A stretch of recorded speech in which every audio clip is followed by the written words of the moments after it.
Nous passons au point suivant. Alors après le vote des taux, donc d'une partie de nos recettes, le budget 2021, Audrey. Voilà. Donc comme chaque année, le conseil municipal doit examiner et délibérer sur le projet de budget. Pour mémoire, le débat d'orientation budgétaire a eu lieu le 18 février 2021. Donc nous allons le voter par chapitre. Donc je vais vous donner l'ensemble des chiffres en espérant ne pas les mélanger.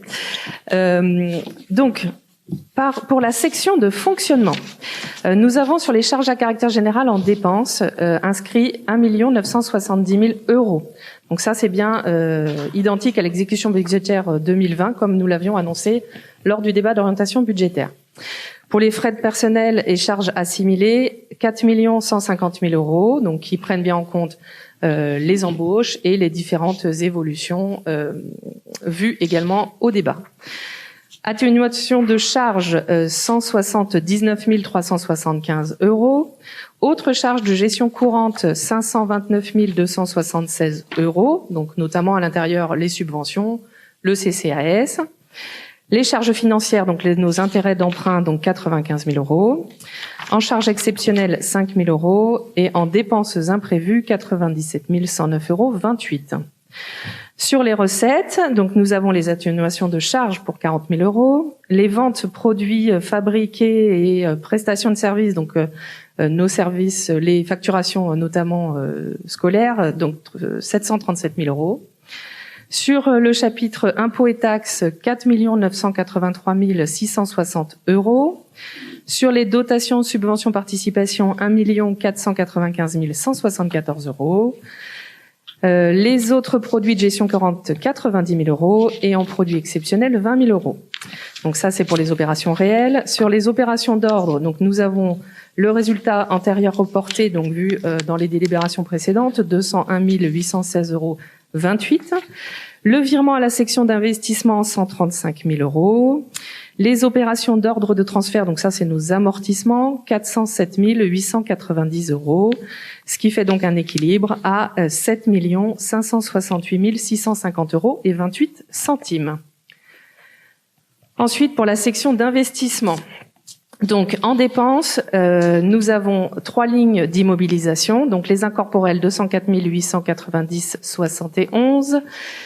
Et ensuite, en subvention d'équipement, 795 euros. Donc ça, c'est pour la subvention d'investissement pour l'association Anadom.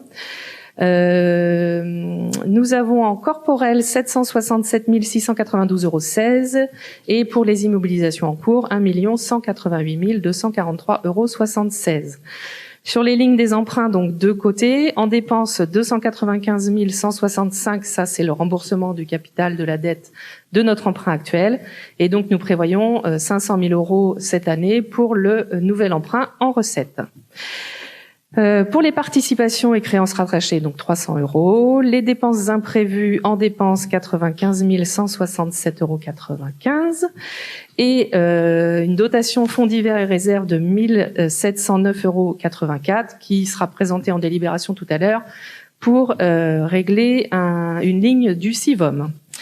Et donc nous avons en recette en face le retour TVA pour 160 000 euros et en subvention d'investissement des demandes prévisionnelles à 748 500 euros, donc notamment pour l'école. Évidemment, on espère en avoir plus. Sur, pareil, les opérations d'ordre, donc le résultat antérieur reporté, 597 571,42 euros. Le pendant de tout à l'heure, le virement à la section de fonctionnement, de 135 000 euros et les opérations d'amortissement, donc de transfert entre sections, 407 890 euros, soit un équilibre sur la section d'investissement de 2 548 961,42 euros.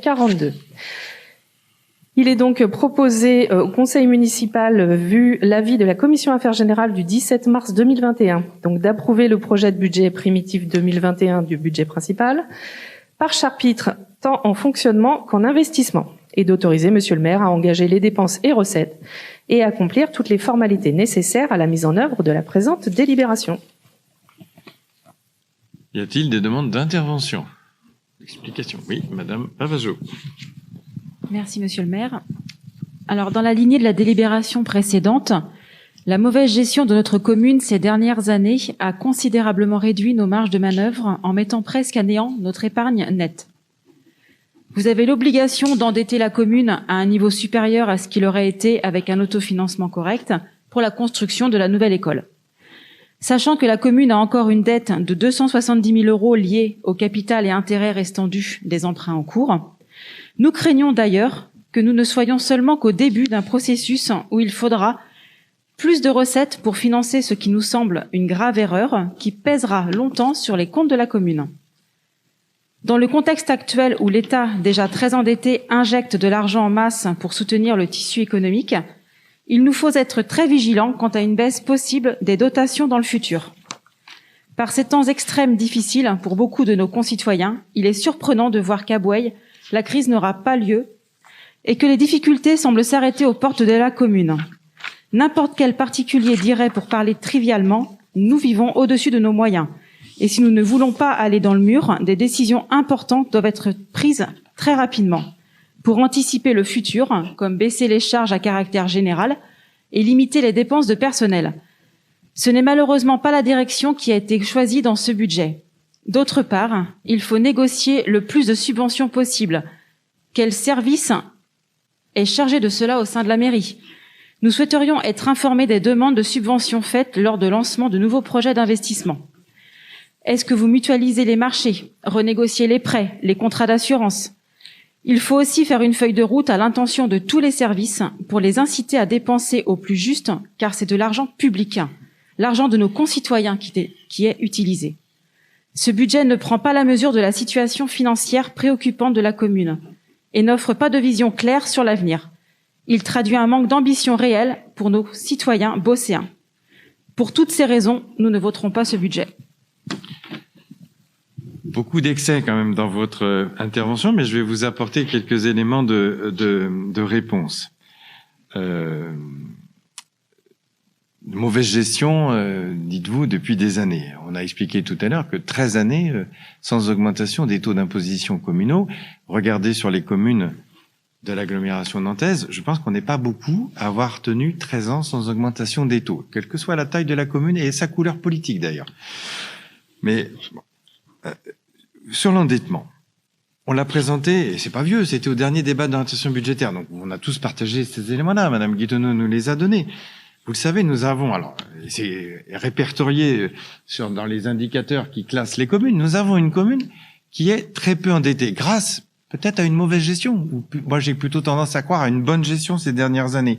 365 € par habitant, alors que la moyenne d'endettement pour les communes de même taille que nous, en France, c'est 846 €. Donc on est à moins de la moitié de la moyenne en France. C'est ce que vous appelez une mauvaise gestion. Après, si vous pensez qu'on peut financer les 9 millions de travaux de l'école uniquement avec l'autofinancement de la commune, alors là, il va falloir augmenter les impôts. Là, il va falloir y aller, parce que c'est impossible. J'ai pas dit ça, j'ai dit que c'était normal de faire un emprunt, d'endetter, mais par contre, on aurait pu moins l'endetter si on avait eu une capacité d'autofinancement plus... Bien sûr. Dans les années précédentes, nous avons expliqué effectivement que nous avons très peu recouru à l'emprunt. Juste la dernière année, je crois, pour l'achat des véhicules, et puis je ne sais plus le terrain, qui est pour l'école, bien sûr.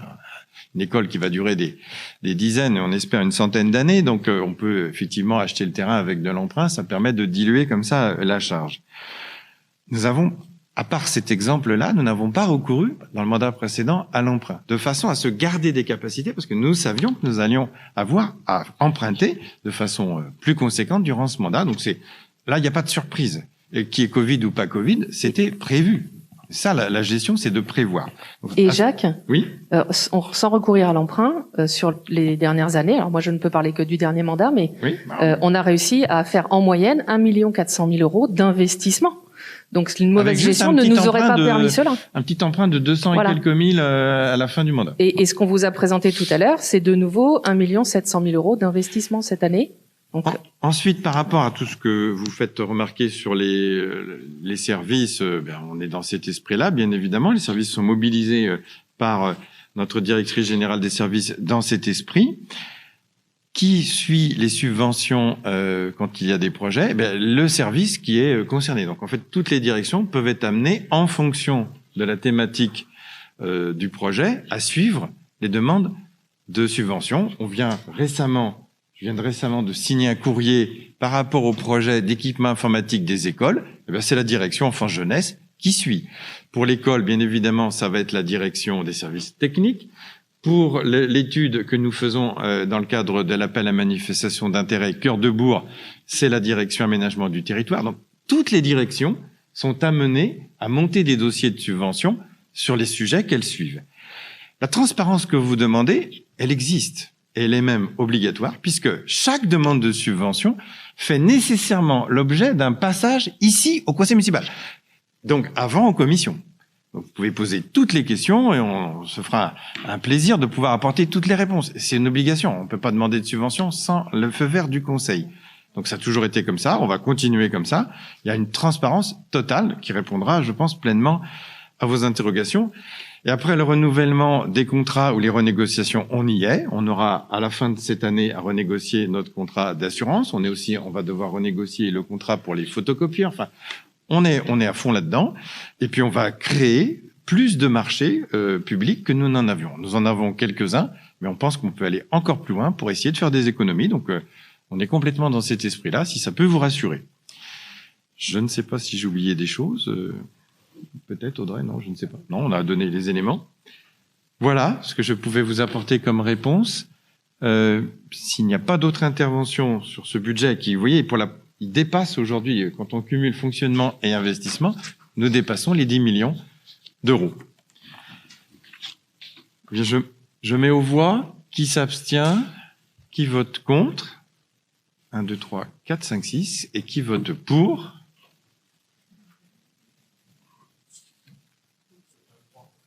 23, merci.